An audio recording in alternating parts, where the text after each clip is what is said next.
I poured a bucket of water into a cracked mud pit and unexpectedly created an infinite water source that would never dry up. No matter how many times I scooped water back into the bucket, the pit remained full, calm, and clear, as if the dead earth itself had turned into a game block. I casually scattered a few wheat seeds across the barren soil, used bone meal, and immediately harvested a full patch of golden grain. This scene happened to be witnessed by a starving village boy passing through the dead forest. In his eyes, a man who could create water and grain during a famine could only be a divine emissary descended to the mortal world. The boy fell to his knees on the spot and begged me to save his gravely ill mother. Seeing the way his forehead pressed into the dirt, I did not have the heart to send him away. After all, according to the rules of the game, milk could clear negative status effects. Poison, weakness, curse, illness, all of them should count as bad states. Whether it worked on real people or not, I had to test it once. "What is your name?" I asked. "Nico," the boy answered quickly, not even daring to raise his head. "Then listen carefully, Nico. Go home and prepare a cow. Any cow will do. Bring it here tomorrow morning and bring your mother as well." Nico looked up in shock. "A cow? Lord Saint, are you going to sacrifice it?" I almost choked. "What sacrifice? I only need milk." Nico nodded so hard his thin neck almost snapped. "Yes, Lord Saint, I will definitely bring one. Also, do you have string at home? I want to make a fishing rod." "A fishing rod?" Nico looked at the dried riverbeds around us with a confused face. "But Lord Saint, all the rivers near Briar Hollow dried up months ago. Where are you going to fish?" I glanced at the small puddle in front of me and smiled with complete confidence. "Don't worry. Even if there are no fish inside, I can still fish them out." After hearing this, Nico's eyes became even more fanatical. He bowed several times, turned around, and sprinted back toward the village. I watched his skinny back disappear through the dead trees, then looked down at the water source and wheat in front of me. I had been thrown into a famine-stricken medieval world, but my survival game mechanics had followed me here. At first, I only wanted to survive, but after seeing that boy's face, I realized this world was not filled with game characters. They were real people, and every one of them was starving.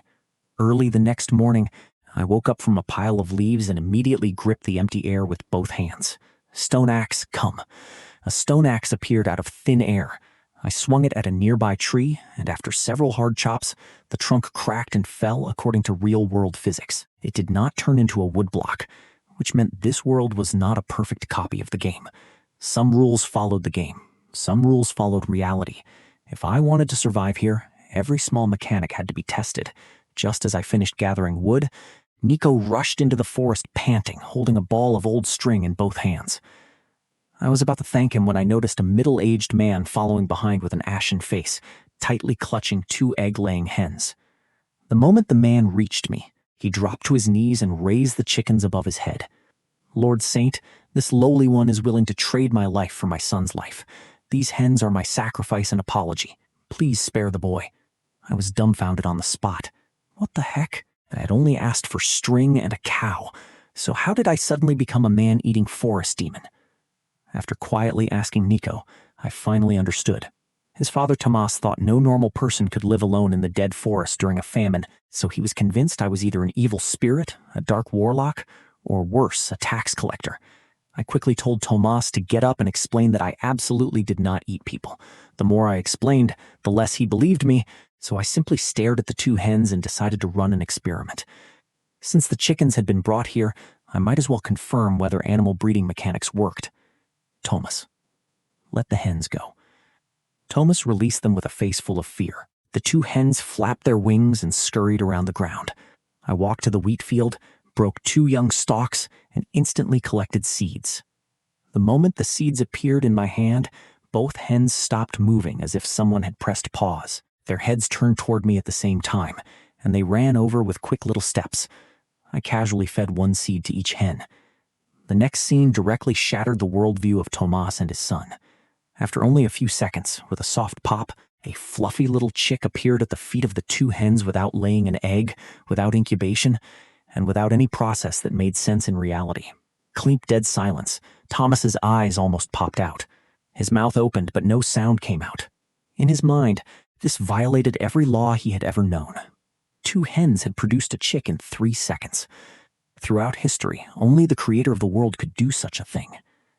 It was over. Just now he had accused a living incarnation of heaven of trying to eat his son. His legs went soft and his forehead smashed against the ground. This lowly one has eyes but failed to see. I mistook a divine emissary for a dark mage. Please spare my life, my lord. Seeing his father kneel, Nico's knees bent as well. I grabbed his collar before he could fall. You are my assistant. Stand up straight. Nico's face turned red with excitement. Yes, Lord Kale. Just Kale. Yes, Lord, just Kale. I silently decided not to argue with starving medieval children about titles. I told Tomas to bring the cow and his wife tomorrow morning, then waved him back to the village. After he left, I took the string Nico brought, threw it into the crafting table with wooden sticks, and directly crafted a fishing rod. A fisherman never returns empty-handed, especially when the world itself can be bullied by game rules. I dug a small pond beside the water source, cast the line, and waited. The water was so clear I could see the bottom. Forget fish. There was not even a strand of grass inside. After 10 minutes, the bobber finally sank. I pulled sharply, and a silver river fish half the length of my arm burst from the empty pond, turned into a flash of light, and flew into my inventory. Isn't this better than mining? Food freedom achieved. If I could fish up enchanted books later, I would completely take off. I cast the line again and grinded by the pond until night. Raw fish, pufferfish, junk bowls, rotten boots, sticks, and water bottles filled my inventory. But not a single useful enchanted book appeared. Still, in this famine world, a pile of fish was already enough to make an entire village kneel. While I was happily fishing in the forest, Briar Hollow was turning upside down. Tomas ran overnight to Elder Garen's house and begged to borrow the village's only old cow. Garen had lived through drought, war, plague, and tax collectors. If a saint had really descended, would he watch the fields wither and the wells dry? It was definitely some wandering charlatan using tricks to deceive desperate people. But Alira's illness had worsened. Tomas's eyes were bloodshot, and Nico looked like he would run back into the forest even without permission. Garen could not stop them, so he agreed to lend the cow on one condition. He would personally go along tomorrow morning. After Tomas left, Garen called his two strongest sons, handed them iron-tipped clubs, and told them to secretly follow. If he raised his cane, they were to rush out and break the fraud's hands first. At dawn, Alira's fever suddenly worsened. Her whole body burned, but her fingers were cold as river stones. Tomas went mad with anxiety, carried his wife on his back, and sprinted toward the ashen woods while Nico dragged Elder Garen and the old cow behind him. Garen cursed all the way, swearing that if Alira died because of this nonsense, he would personally hang that forest fraud from the nearest dead tree. When they finally saw my camp through the bushes, Garen's curses got stuck in his throat. Torches burned brightly around a strange square shelter. Rows of wheat grew in neat lines on soil that should have been barren. Most outrageous of all, a young man was sitting beside a shallow water pit, fishing from a pond so clear that even a blind man could tell there were no fish inside. Garen sneered in his heart. If this fraud could fish something out of that empty pit, then he would swallow his own cane. Just as this thought appeared, I raised the fishing rod. A large silver fish leaped out of the clear water, burst into golden light in midair, and drilled into my body. Garen's knees almost gave out. A miracle. A real miracle. Before he could recover, Nico shouted anxiously, "Boss, my mother is dying. Please save her." I turned around and saw Tomas carrying a pale, skinny woman on his back. Her lips were cracked and black veins crawled around her wrists. I nodded, took out an iron bucket, and walked to the old cow. Looking closely, I froze slightly. This cow was clearly male. Whatever. In the rules of the game, a cow was a cow. There was no male or female distinction. I aimed the bucket, silently used it, and milk instantly gushed out, filling the entire iron bucket. The people behind me almost dropped their jaws to the ground. Milking a bull was already outrageous, but the bucket was even worse.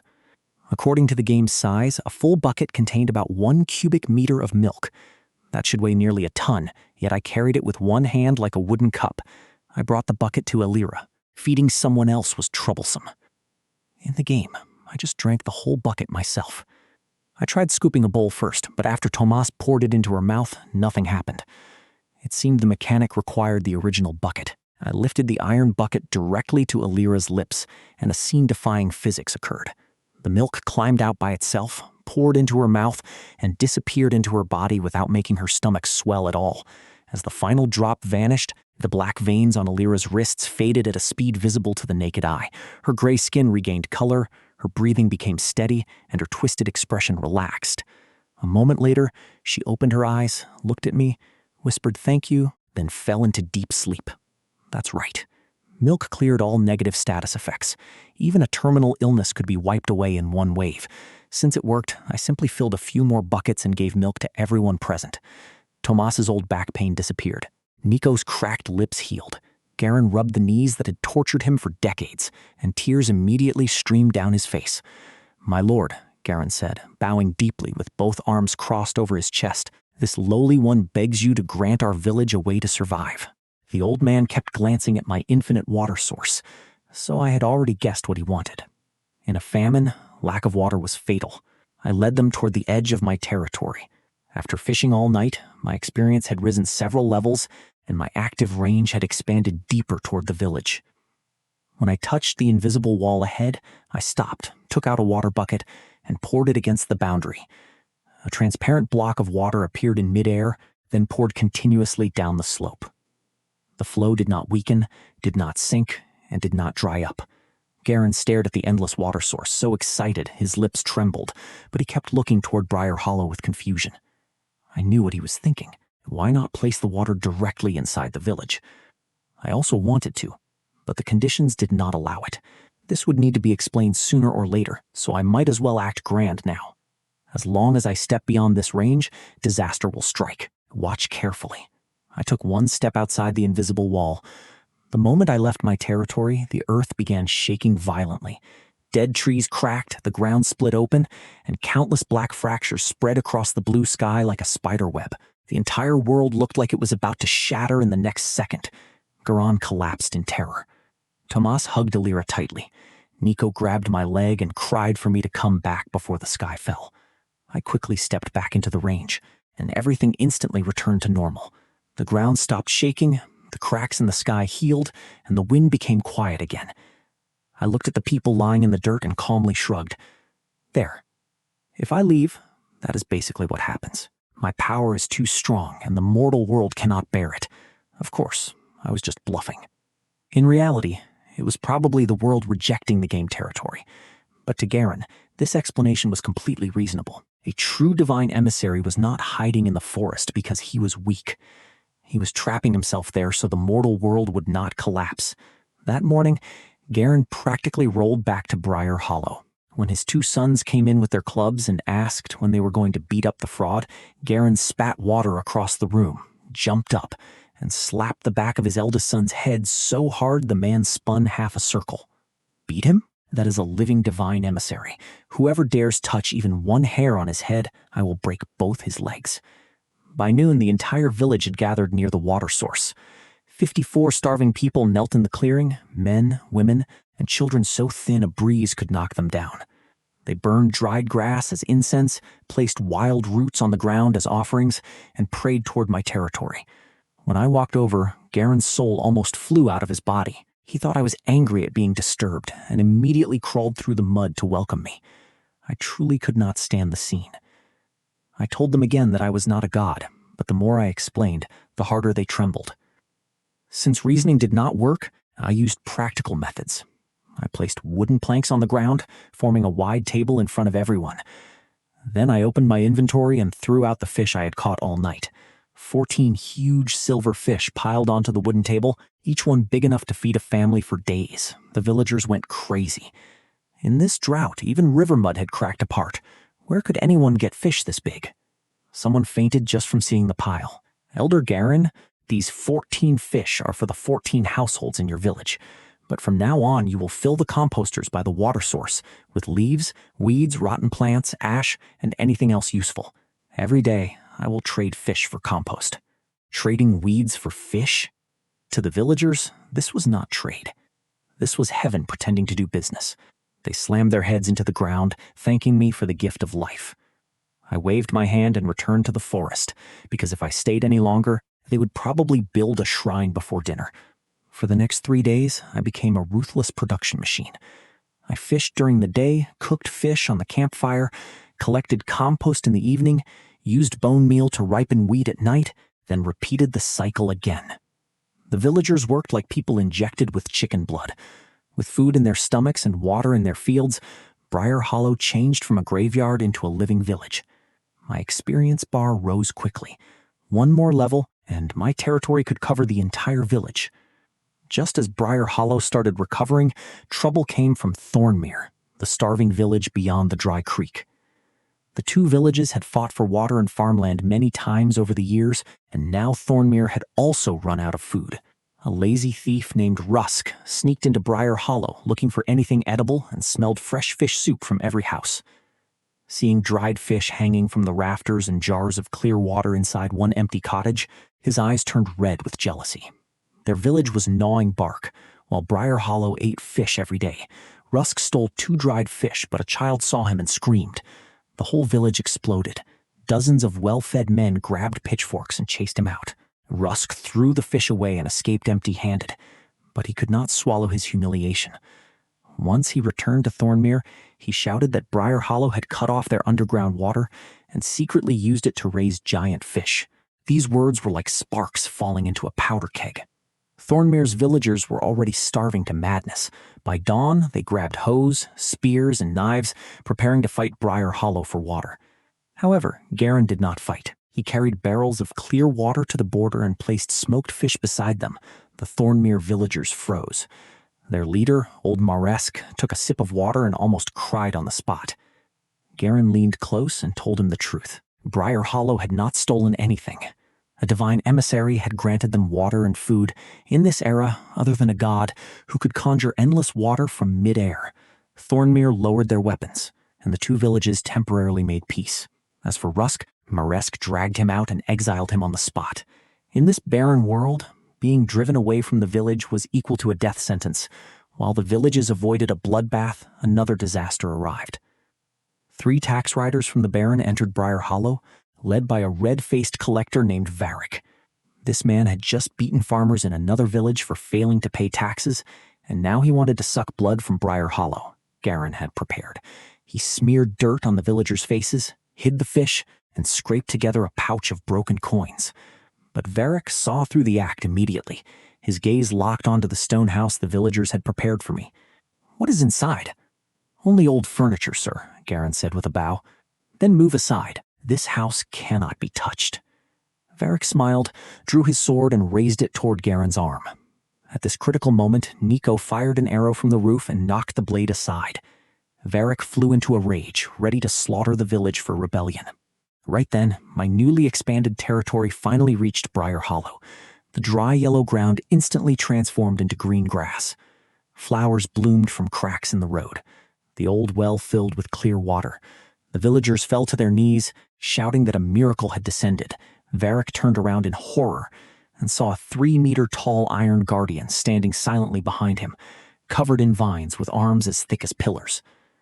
Before the tax collector could react, the guardian swung one arm and sent him flying across the square like a rag sack. The 2 remaining riders wet themselves on the spot and slammed their heads against the ground, begging for mercy. The Iron Guardian ignored them. It walked up to a crying child and gently handed over a red flower from its iron hand. When I finally entered Briar Hollow, I was carrying a full inventory of cooked fish, wood, and random fishing loot. Because of my terrible sense of direction, I even needed a Thornmere villager to guide me back. The man spent the entire way praising the divine emissary without realizing I was the person he was talking about. When the entire village lined up and shouted, "Welcome, Lord Kale," his carrying pole dropped and his 2 buckets of water splashed all over the ground. I walked into the village, saw the Iron Guardian, the kneeling tax riders, and the unconscious Varric lying in the mud. A strong smell of urine filled the air. I pinched my nose and looked down at the riders. "Go back and tell your Baron that Briar Hollow has paid all it will pay. If he wants more, he can come here personally and discuss it with my guardian." One rider fainted. The other dragged Varric away while crying and crawling. After sending off those annoying flies, I walked to the Iron Guardian. The big guy lowered his head and handed me a flower. I decided to test loyalty immediately. "If I hit you, will you fight back?" The Iron Guardian shook his head. "If someone attacks me, will you help me beat him?" He nodded. This was simply the strongest knight in the region. I punched his iron chest and said, "From now on, your name is Bastion." Bastion raised both arms happily, shaking the ground with metallic clatter. While I was choosing a place to build my own house, Garen's strongest young farmer Barrack suddenly ran over screaming, "Lord Kale, something grew on my head!" I looked closely and almost laughed. A translucent straw hat floated above his head. It seemed that after my territory covered the village, the composter had triggered farmer profession mechanics. I gave Barrack a stone hoe and told him to aim at the ground while silently thinking use. The dirt instantly turned into farmland. Then I gave him wheat seeds, and the seedlings broke through the soil at once. The food problem was completely solved. If villagers could trigger profession mechanics, Briar Hollow was no longer just a rescued village. It was a production engine. I immediately gathered everyone and placed 7 composters in a row. The farmers lined up and jumped into the pit one by one. Experienced farmers received straw hats almost instantly. Garen explained that those who succeeded were all old hands at farming. It seemed the system also picked people based on actual skill. When I opened the farmers' trade panels, my blood pressure almost exploded. 20 wheat for 1 emerald. Profiteers. Pure profiteers. But when I scrolled down and saw melon seeds, my breathing stopped. In a famine world, 1 melon seed meant a future sea of melons. As long as I had time, Briar Hollow could achieve fruit freedom and maybe even become rich through trade. I gave the straw hat farmers stone hoes and issued orders. Before nightfall, they were to clear fields beside the spring, plant wheat and melons, collect coal, and place torches everywhere for night growth. At the same time, I told Garen to buy more cows and sheep. We needed leather armor, milk reserves, and animal husbandry. Food alone was not enough. This was a chaotic dark age filled with raiders and greedy lords. My villagers could not only know how to farm, they needed weapons. Longbows took years to train, so I wanted crossbows.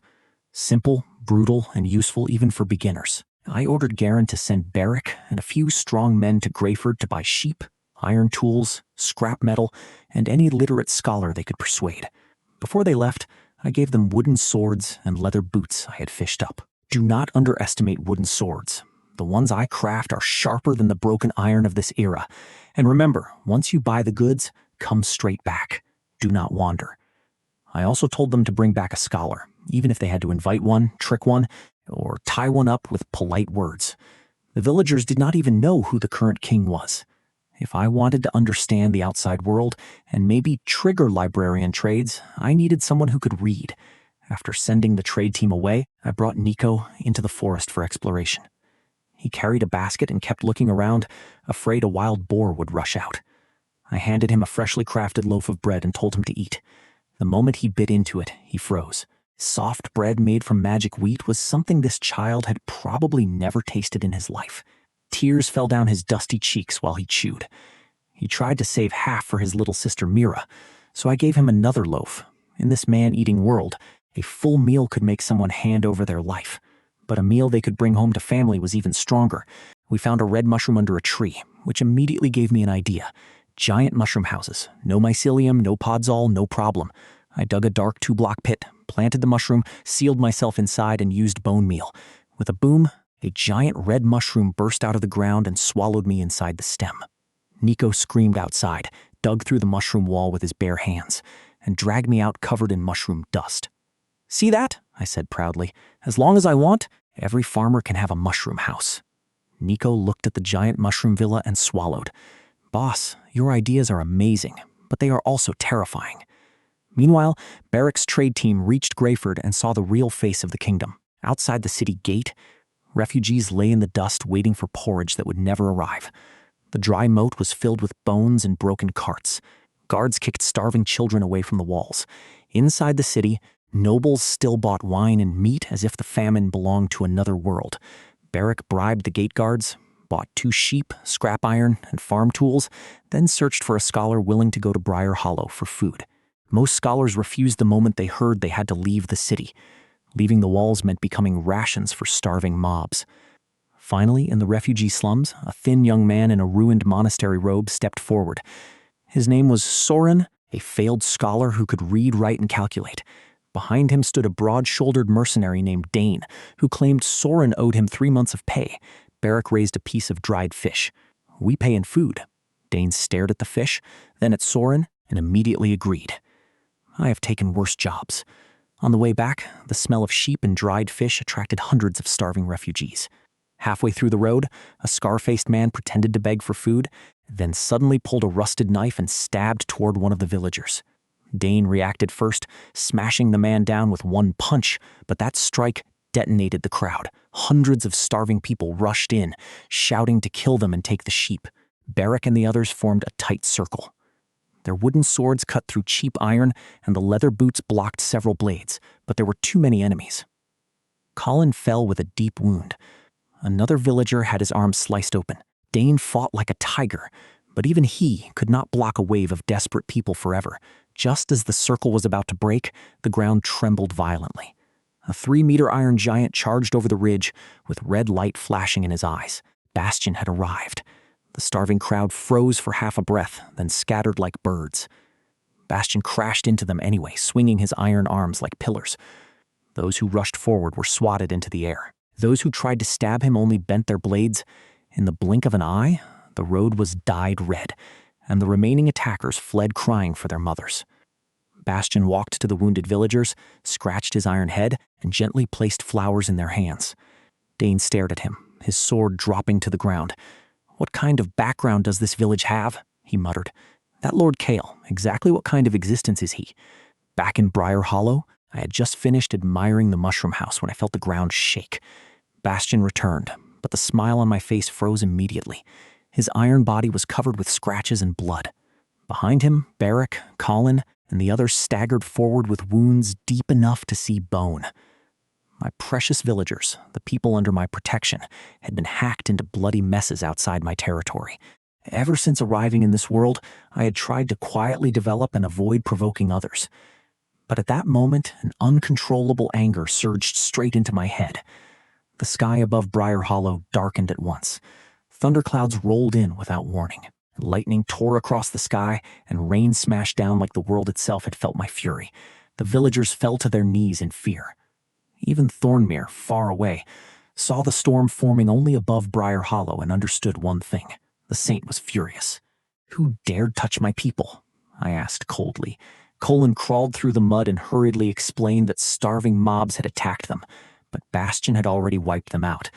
Hearing that, my anger faded by half. I pulled out cooked fish and tossed it to the wounded. "Eat until you are full." These were not ordinary fish. They were cooked food produced through my system. Once hunger was restored, wounds healed. Colin swallowed a fish, and the sword wound across his ribs scabbed over, fell away, and grew fresh skin in front of everyone. Dane watched from the side with his eyes almost popping out. After I handed him a fish and the cut on his cheek disappeared, he immediately dropped to one knee. "I am Dane. I sell my sword, but if you give me food, heal my wounds, and grant me shelter, this life belongs to you." I liked employees who understood benefits quickly. Since an emperor did not send hungry soldiers to war, I had to get him a house first. I called over an old farmer, pointed at the dark pit, and handed him bone meal. A giant mushroom house grew instantly. Bastion carved out a doorway with one hand, and I placed a wooden door. "From now on, this is your house." Dane stared at the red mushroom house, and his eyes turned wet. In this chaotic world where people killed over stale bread, owning a safe home was enough to buy a man's loyalty for life. Soren woke the next morning inside the mushroom house and almost thought he had eaten poisonous mushrooms. He stepped outside and saw fish hanging under every roof, farmers in straw hats planting magic wheat, children eating bread, and a 3-meter iron guardian carrying square blocks while a little girl tucked flowers into his vines. Following the village road, he eventually found me fishing beside the pond. "I am Soren," he said, bowing carefully. "Thank you for saving my life." I patted the grass beside me. "Sit. Fish with me for a while." He sat stiffly. I asked him what he thought of the village. He looked around and gave a sharp answer. "Living in peace, abundant food, and endless water. To starving people, this is paradise. But to lords, bandits, and rebel armies, this is a fat piece of meat. If you want paradise to stand, you need laws and soldiers." This guy had real skill. I pulled a fish from the empty pond, watched it turn into golden light, and then took him to the chicken pen and fed wheat seeds to the chicks. They grew into hens in seconds and started laying eggs. Soren's worldview shattered, but I did not give him time to kneel. These rules can end hunger, not just for this village, for the whole world. Help me build a place where no child has to eat roots again, and your name will be carved into history. The light in Soren's eyes changed. He had been a starving scholar waiting to die, but now ambition burned in him like dry grass catching fire. He lowered himself to one knee. Give me ledgers, authority, and people who can count. I will give your miracle a spine. Done. My chief administrator was in the bag. Dane returned to Greyford the next day and brought back a physician's son, 2 blacksmiths, a carpenter, and several apprentices. The city had fallen into chaos after rebels breached the gate. So many craftsmen were willing to follow anyone who could provide food. When the blacksmiths saw the village, they fell to their knees. When they saw me break rusted iron tools into clean ingots through the crafting table, one of them nearly cried, saying he had spent 40 years at a forge and never seen metal obey like this.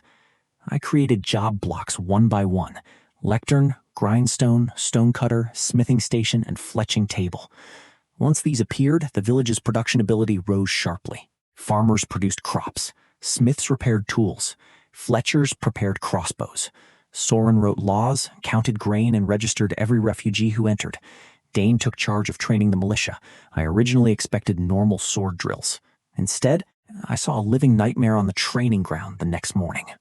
Dane made villagers stab each other with wooden swords, then eat cooked fish to heal the wounds before repeating the process. The villagers screamed from pain, healed, stood up, and stabbed again. This was not military training. This was mass-producing berserkers who no longer feared injury. "Dane," I said, looking at Tomas taking a cut across the shoulder, "why are my farmers bleeding on purpose?" "To remove fear," Dane answered calmly. "They have feared hunger, nobles, and bandits their whole lives. If they learn pain does not mean death, they will become terrifying." I wanted to scold him, but he was right. A militia that believed death could be delayed with one bite of divine fish would fight far harder than ordinary soldiers. To prevent madness, I ordered Soren to write military laws immediately. He wrote 30 rules that night, including one that specifically forbade worshipping Bastion as a separate god because the Guardian got distracted whenever children offered him flowers. While Briar Hollow trained, Captain Rovenmeyer rode through the wasteland with the Baron's troops. He had been sent to hunt rebels near Greyford, but the rebels had scattered, his supplies were almost gone, and he needed heads to bring back as military merit. When scouts reported a suspicious village ahead, full of well-fed peasants with weak defenses, Roven decided this was perfect. Whether they were rebels or refugees did not matter. 100 severed heads would become proof of victory. At dusk, the sound of hooves shattered Briar Hollow's peace. Roven led heavy cavalry toward the village entrance, laughing at the sight of farmers in leather armor holding wooden swords, but just as the cavalry reached the final stretch, the farmers calmly dropped bone meal into hidden pits. Giant red mushrooms erupted from the ground one after another, their caps connecting into a thick wall directly in front of the charge. The horses screamed. Riders crashed. Spears snapped. The cavalry formation collapsed into chaos. Rovan was thrown from his horse and barely survived thanks to his armor. Furious and terrified, he ordered the infantry to cut through the mushroom wall. They hacked open a gap, but before they could cheer, they saw Bastion standing behind it. An archer panicked and shot at Dane.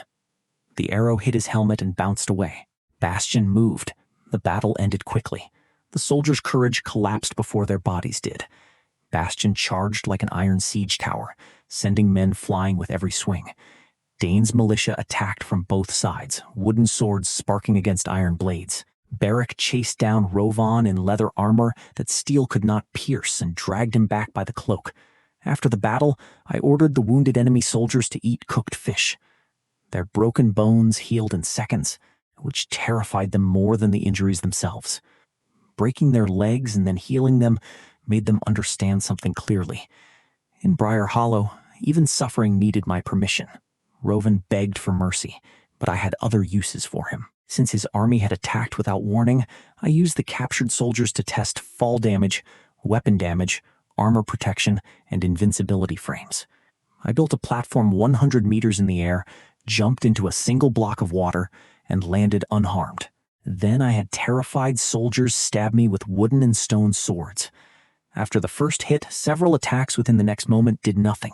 Invincibility frames were real. With this mechanic, even if an army fired thousands of arrows at once, I would not be instantly killed. This should have made me happy, but instead it made me cold. The more I understood my own rules, the less human I became in the eyes of everyone else. Soren met me after the experiments with a parchment ledger. He reported that the surplus grain had been collected into storage. At what rate? I asked. 90%, he answered carefully. If my lord is dissatisfied, we can collect the remaining 10. I stared at him. What kind of tyrant logic was this? In this dark age, nobles took so much from starving peasants that Soren actually thought 90% was normal. Too much. From now on, 60% goes into central storage and 40% remains with the families. Soren looked shocked. To him, taking only 60% during a famine already made me a merciful ruler worthy of hymns. I did not bother explaining modern tax standards. I simply collected the stored wheat into my inventory and prepared to use it for trading. The next day, I held the first reward ceremony. Barak received torches, apples, and milk that cured his night blindness. Tomas received leather armor for leading field teams. Garen received a fishing rod and a warning not to become annoying with it. Mira received a red flower from Bastion and somehow became the only person alive who could order the Iron Guardian to sit. Afterward, the captured soldiers were given a choice. Leave with 3 days of food or stay and become Briar Hollow men.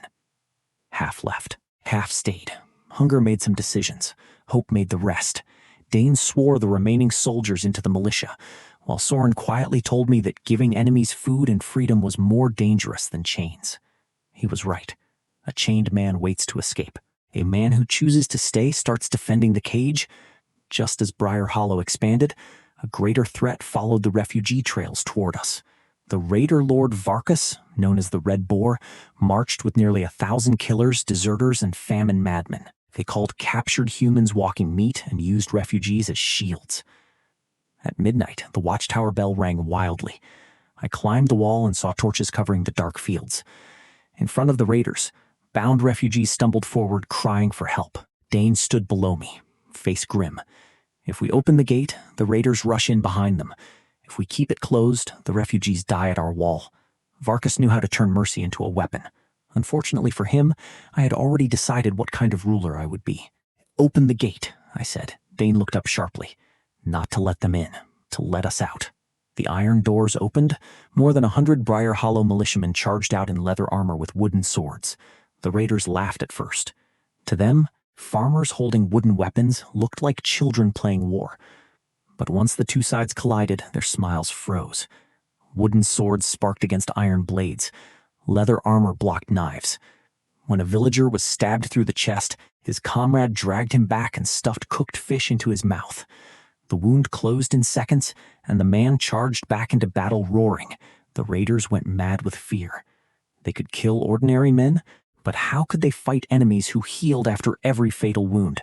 Dane pushed forward like a mad wolf. Barak led the side charge. Bastion smashed through the center. The raider formation broke, and more men died from trampling each other than from our blades. Varkas saw me standing on the wall and immediately understood. Kill the saint and the miracle collapses. He snatched a bow, pulled the string to full draw, and fired straight at my face. Nico, who had been guarding my side, panicked and threw himself forward to block it with his own body. I grabbed his collar and yanked him back.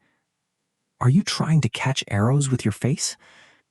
At the same time, my shield appeared in my left hand. The arrow struck the shield with a loud clang and bounced away without leaving a mark. Dane saw the shot and roared for the militia to take the archer alive. Varkas turned and ran. But I had already equipped iron armor and jumped from the wall. I landed safely using a water bucket, then chased him across the battlefield. He threw his own men behind him to slow me down. I grabbed one raider and tossed him like a sack, then another. Finally, I reached a dead tree, broke it into a block form with my own mechanics, and lifted the entire trunk above my head. Varkas collapsed to the ground, staring at me like I was a man eating Titan from myth. A few minutes later, the battle ended. Dane interrogated the prisoners and reported what Varkas had done. Burning villages, eating captives, forcing sons to kill fathers as proof of loyalty. Some people could be recruited, some could be frightened, and some could be used, but this man was rot-wearing skin. Execute the willing raiders, I ordered. Save the forced men. Feed the refugees. Keep Varkas alive. Varkas spat blood and cursed me. I crouched in front of him and smiled. I heard they call you the Red Boar. Then have you ever experienced what it feels like to fly? I grabbed his armor and built straight upward with wooden planks. 10 meters, 50 meters, 100 meters.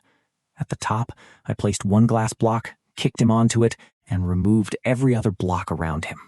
Varkas lay flat against the transparent square, clutching the edges and screaming like a slaughtered pig. Then I poured water from the top, creating an endless waterfall that fell from the sky beside him. In this famine world, a waterfall hanging from heaven was the most conspicuous landmark possible. Every refugee who saw it would come.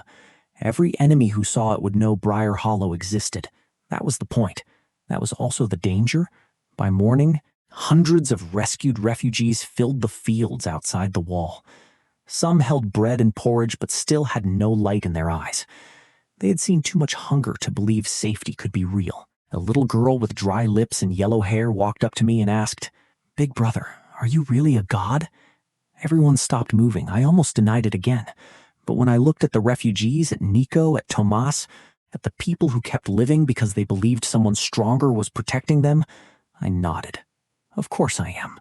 Here, no one will go hungry. I flipped my palm, produced a red apple, and handed it to her. Then I produced a pink flower and placed it in her hair. Do not be afraid. I will protect you all. The refugees fell to their knees. This time, I did not correct them. If this world needed a saint to keep people alive, then I would become one until hunger was no longer stronger than hope. After calming the refugees, I collected the accumulated drops from the profession villagers. The butcher brought cooked meat. The armorer brought chainmail. The weaponsmith brought axes. Then the toolsmith placed a lava bucket in front of me. My eyes widened. Lava. In game rules, water meeting lava meant cobblestone. With one bucket of water and one bucket of lava, I could build infinite stone. With infinite stone, I could build walls no cavalry could break. With walls, Briar Hollow could shelter more people. With more people, we could unlock more professions, trades, and power. I immediately called Soren and asked when the merchant caravan would leave for Greyford again. He said in half an hour. I told him to bring Rovan along as an informant and sent Dane, Barrack, and 30 armed militiamen with dye, fish, and trade goods. Their mission was to buy supplies, recruit craftsmen, gather news, and search for any scholar who knew alchemy or machines. On the road, a group of smugglers led by Yarrick tried to target the caravan. Soren saw through them at once and pretended to be a foolish, rich young master to bait them closer. Yarrick followed greedily, thinking he had found fat sheep carrying expensive dye. But as they approached Briar Hollow, he saw a stairway of blocks rising into the sky, unsupported by anything, and his courage vanished. At that exact moment, I was 100 meters above the ground, testing my new wall construction method. I poured lava down from the sky like a red waterfall, waited until it reached the ground, then released water. Steam exploded, and the lava hardened into a towering wall of cobblestone. To me, it was simple block physics. To Yarrick and his smugglers, it looked like heavenly fire descending to punish them. By the time they reached the gate, Yarrick had already wet himself and confessed every crime he intended to commit. I was about to punish him when a trade panel unexpectedly opened in front of my eyes. Good heavens. Under the system's judgment, black market smugglers were equivalent to wandering traders. His trade list contained pufferfish buckets, rare saplings, and pointed dripstone. My breathing hitched. Pointed dripstone meant infinite lava machines. Infinite lava meant endless stone. Endless stone meant a real fortress. I bought everything useful, then gave Yarrick a task. Find me Aurel Voss. Scholar, alchemist, engineer, whatever title he uses, bring him here alive and unharmed. If you succeed, your families may live inside my walls. Yarrick and his men almost cried. In this chaotic age, being allowed to move into a place with walls, bread, clean water, and divine protection was greater than gold. They swore loyalty on the spot and left to find the man. That night, I built the first lava drip engine. Cobblestone frame, lava sealed above, pointed dripstone below, cauldron underneath. When the first drop of lava fell into the cauldron, I felt as if I had heard the sound of the future. Briar Hollow was no longer just surviving. It was entering an age this world was not ready for. The craftsmen Soren brought back were assigned mushroom houses, warm bread, and roasted meat. Many of them thought they had been captured for hard labor.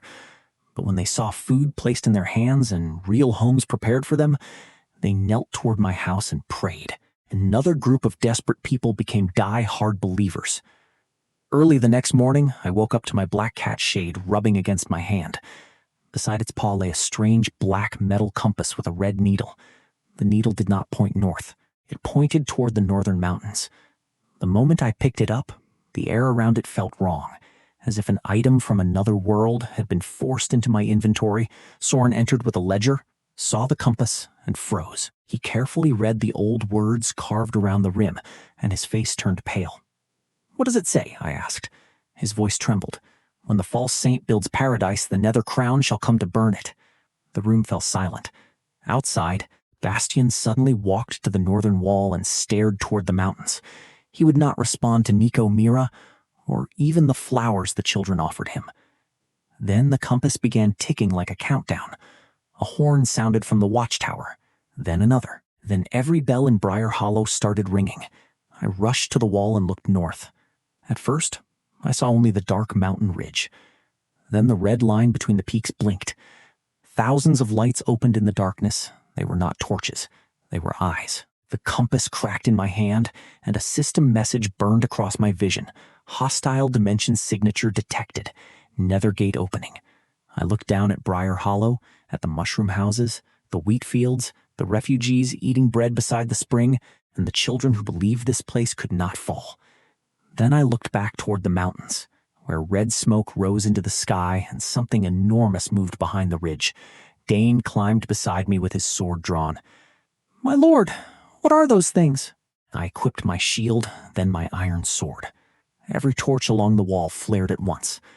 "I do not know," I said. The ground beyond the northern mountains split open, and from inside the red smoke, something roared my name.